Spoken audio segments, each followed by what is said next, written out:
Hey guys, I'm Tristan and welcome to my channel. So recently I completed my first long distance through hike. I completed the Bibbulmun track in WA, which is 1,000 Ks, and it took me 42 days. 42 days in total with 4 rest days. So as it was my first through hike, there was a bit of trial and error with some of the gear.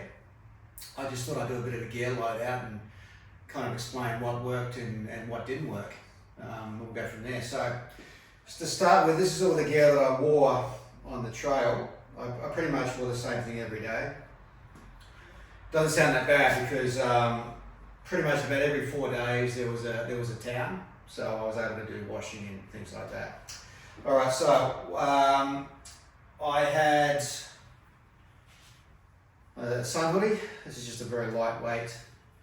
This is a Outdoor Research Echo synthetic. Very light, comfortable. I had this is like a mesh next to skin, like a base layer, I guess you could call it. The theory behind this one is it's moisture wicking, so it's meant to draw the sweat away from your body. Kind of worked for the most part, except on really, really hot days. I went with one pair of socks for the whole trip. I went with Silverlight. I highly recommend these socks. No blisters at all. Silverlight shorts, which are great. Just had a pair of lightweight gloves, which I didn't use that often except on some really cold mornings. Now I started in Albany, so I was northbound. So along the coast I wore full length gaiters, like heavy duty canvas. A lot of snakes, a lot of tiger snakes initially, so just a bit of peace of mind. And then when I got past the coast, I switched to these lighter trail running gaiters, which were great. Kept the stones out. And I went with just some lightweight trail runners. These are Muzino Wave Daichi, I think they are. Held up pretty good. Still got a bit of tread left there, so no damage to them, so pretty happy with that. Alright, so that's all the gear I wore. Just move all that to the side. And we'll have a look at the pack. So, with the pack, I went with a One Planet, I've had this pack for a while. It's a One Planet Tussock 60 litre. Performed very, very well. My base weight, so that's the weight of my pack minus consumables, was sitting around about 9 kilos. So definitely not ultralight, but pretty light for me. Much lighter than what I normally take. So I was pretty happy with that. Max loadout was about 20 kilos, but that's with 8 days worth of food for the last stretch and about 3 litres of water.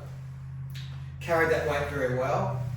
The only negative with this pack was it actually leaked a little bit through the back. So on really heavy rainy days, had a bit of water coming through the back. Not a big deal. All of my essential stuff stayed dry because I've got a heavy duty pack liner, so no stress there. But it's just one of those annoying things. So I've tried to seam seal it, so hopefully that makes a difference next time because I really do like this pack. Alright, starting with the outside. So I took a little sit mat. It's basically one of those folding mats cut in half, just for sitting down on breaks and things like that. Yep, not much weight in that. Now one of the things that I was kind of hoping would work, but didn't really work for me. I got one of these ultralight umbrellas, super light. So I paired this up with a ultralight rain jacket. This didn't really work for me. It was either too windy or there was just too much vegetation.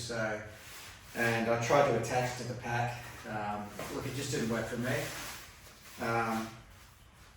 Something I might try again, but I actually ended up sending this back about the halfway point.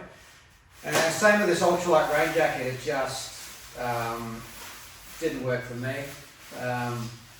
Pretty disappointed with it, to be honest. On heavy rainy days, it just wetted out completely, and I was actually soaked to the bone on a couple of days. So that got sent back as well. All right. So I actually replaced my rain gear with some heavier duty stuff. So I got the Rab waterproof pants. Obviously quite a bit heavier than the other ones I had, but these were fantastic. And I've got a Rab, it's a triple Gore-Tex. Again, much heavier than the other one, but this did not let me down. It actually breathed quite well as well. With you open up the vents, and it was great. Didn't sweat too much. All right, what else we got? Front of the pack.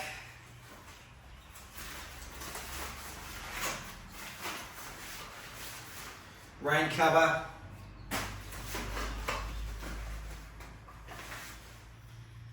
I took a cork massage ball and I took a compression strap as well, which is really good for just a bit of recovery at the end of the day. And my cooking setup is pretty basic. So I got everything in the pot. Quick look at that. I had titanium mug, MSR pocket rocket, with a scrubbing brush, and a cloth. So that all fit in there nicely. All right. And guess what? All right, let's open the pack up. What else have we got now? Just a little knife and a little fire starter kit. All right. Inside the pack. So that's just some insect repellent, sunscreen, things like that, hand sanitizer, water purification tablets. I didn't take a water filter, I just used tablets. It was all tank water. That worked absolutely fine. Some people say you don't even need to treat the tank water, but you know, better be safe than sorry. I had a buff, little towel. I took 2 food bags because I had an 8-day food carry at the end, so both these bags were completely filled up with food. So that's that. First aid kit with all your basic first aid stuff, so snake bandage, medication, well not really medication, painkillers, things like that. Now for a tent, I ran with the Durston X-Mid 2, it's a 2-person tent. It's a solid version. Absolutely love this tent. It's a trekking pole tent. Used it initially, probably for the first 2 weeks or so, and then I just got used to sleeping in shelters. So, yeah, highly recommend this tent. Now, everything else is in my pack liner. As I said, it did get a bit of water in the back of the pack, and everything in here stayed perfectly dry. So my camp clothes, just some tracksuit pants, long sleeve merino top, the camp, very lightweight, it's like an Alpha Direct, I think it is. Hoodie, weighs nothing, very warm actually. I took some waterproof socks just to keep my feet dry at camp. That worked really well actually. Puffer jacket, beanie. Now my electronics, just quickly go through those. So I took a couple of power banks. I took a 20,000 and a 10,000. Now, that probably would have been enough, but I just took that one as a bit of a backup. As I said, it's about every 5 days I had access to a town, so I was able to charge everything. So that was no stress. What else have I got? Just a bag of cables. I've got the this little flexi-tail mini pump, so I used that to pump up my mattress and also as a lantern at night, so that was pretty cool.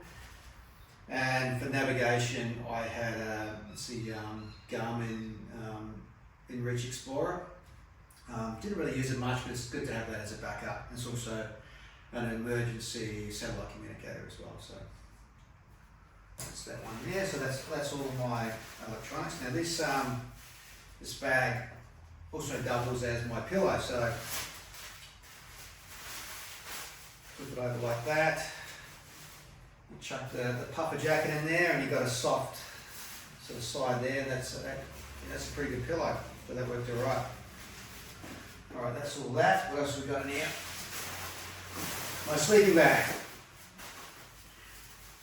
This is the Cedar Summit Spark 3. I think it's rated about 0 degrees. That was more than enough for the Bibbulmun that time of year. Pretty happy with that. Kept me nice and warm. And last thing was my sleeping mat. So I've got alright, this is a Thermarest X Therm. Very warm mat. It's actually a winter mat. Probably a little bit of an overkill for the Bibbulmun, but I'd rather be warm. So, and it's not that heavy. Obviously the lighter mat you can get, but you know, I'm a big fan of this one. Alright, that is everything.